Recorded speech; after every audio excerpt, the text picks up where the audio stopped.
Interpreting ancient India survey of source.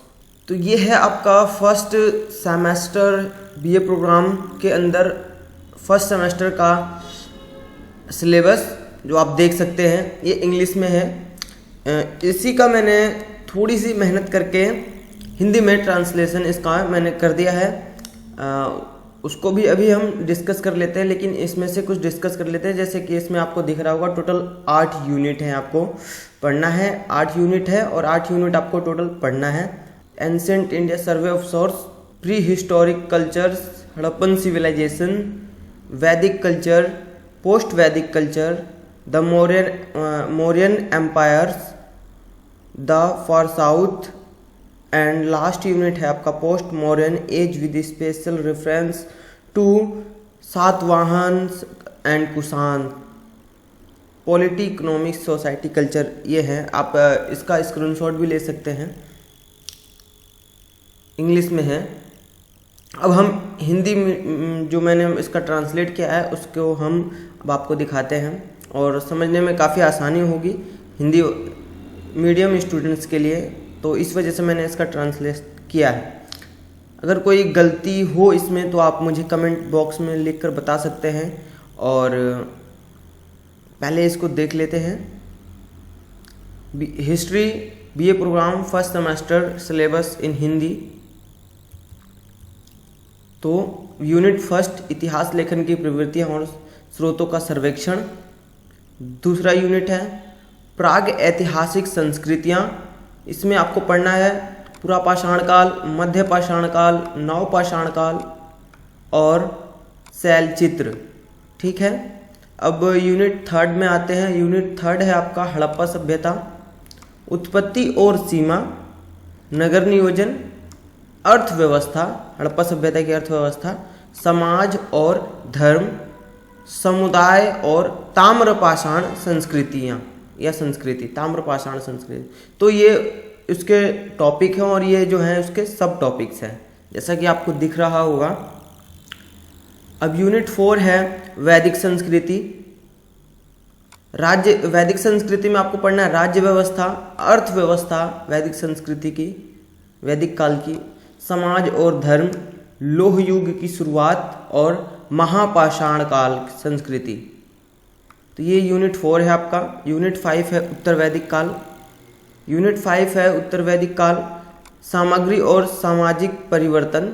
उत्तर वैदिक काल के अंदर जितने भी सामग्री का जो मिली थी खोजने वक्त और उत्तर वैदिक काल में जो सामग्रियाँ प्रयोग में लाई जाती थी उनके बारे में है। तो सामग्री और सामाजिक परिवर्तन, महाजनपद और मगध का उत्कर्ष। मगध का उत्कर्ष यानी उनका विकास, मगध महाजनपद, 16 महाजनपद और मगध का विकास किस प्रकार से होता है, उत्तर वैदिक काल के अंतर्गत ही आता है ये। फिर उसके बाद है जैन धर्म और बौद्ध धर्म, और जैन धर्म और बौद्ध धर्म के सिद्धांत। ये आपके सब टॉपिक्स हैं यूनिट 5 में। अब आपको यूनिट 6 बता दें, मौर्य साम्राज्य। यूनिट 6 है आपका राज्य और प्रशासन व्यवस्था। इसके सब टॉपिक हैं समाज, अर्थव्यवस्था, अशोक के धम्म, कला और वास्तुकला। ये हैं आपके यूनिट 6 के अंतर्गत आपको पढ़ने हैं। अब यूनिट 7 में आपको सुदूर दक्षिण तमिलकम, राज्य व्यवस्था, समाज और अर्थव्यवस्था, इसको पढ़ना है। और फिर यूनिट 8 में आपको पढ़ना है मौर्य उत्तर काल, सातवाहन और कुषाण, राज्य व्यवस्था, अर्थव्यवस्था, समाज और संस्कृति। तो आई होप कि आप जो हिस्ट्री का भी प्रोग्राम का फर्स्ट सेमेस्टर है उसमें आप समझ गए होंगे हिंदी में भी।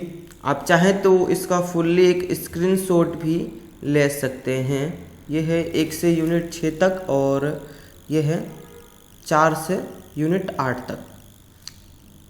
अब हम बात कर लेते हैं नेक्स्ट सेगमेंट की तरफ, आपकी बुक। तो बुक आपको 2 बुक मैं आपको दिखा रहा हूँ। दोनों बुक में से जो बुक आपके पास अवेलेबल है उससे आप पढ़ सकते हैं, उसको आप खरीद सकते हैं, परचेज कर सकते हैं। हाँ, ये ले सकते हैं आप RS Sharma, Ramsharan Sharma, Indians ancient past, जो कि इंग्लिश मीडियम में अवेलेबल है। इसमें पूरा प्राचीन इतिहास जो है सिलेबस लगभग आपका पूरा कवर है और मेरे ख्याल से ये आपके सेकंड सेमेस्टर में भी काम आ सकती है। और ये इंग्लिश मीडियम की बुक है और ये है रामशरण शर्मा RS शर्मा जिसकी बात भारत का प्राचीन इतिहास, और ये हिंदी मीडियम में है। तो ये इंग्लिश मीडियम और हिंदी मीडियम दोनों मीडियम स्टूडेंट्स के लिए जो है अवेलेबल है बुक, तो आप चाहें तो इसको परचेज कर सकते हैं। और एक जो दूसरी बुक है वो है a history of ancient of early medieval India. ये उपेंद्र सिंह की बुक है और काफ़ी फेमस बुक है, लेकिन इसकी बुक की लैंग्वेज और रामशरण शर्मा बुक की लैंग्वेज, इन दोनों की बुक की लैंग्वेज में काफ़ी थोड़ा बहुत आपको अंतर देखने को मिलता है। और ये जो उपेंद्र सिंह की बुक है ये हिंदी मीडियम में भी अवेलेबल है, जैसा कि आप देख सकते हैं उपेंद्र सिंह। तो आप इन दोनों बुक में से कोई एक बुक को परचेज कर सकते हैं।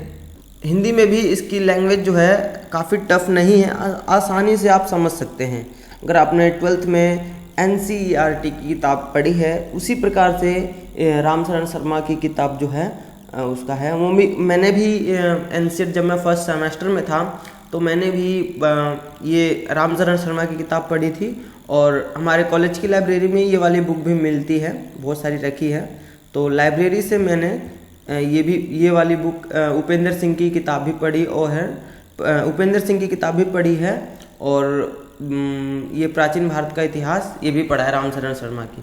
तो आप इन दोनों बुक में से कोई एक बुक परचेज कर सकते हैं। आई होप कि इस वीडियो से आपको आपका सिलेबस और किताब कौन सी लेनी है आपको समझ में आ गया होगा। वीडियो देखने के लिए बहुत बहुत धन्यवाद।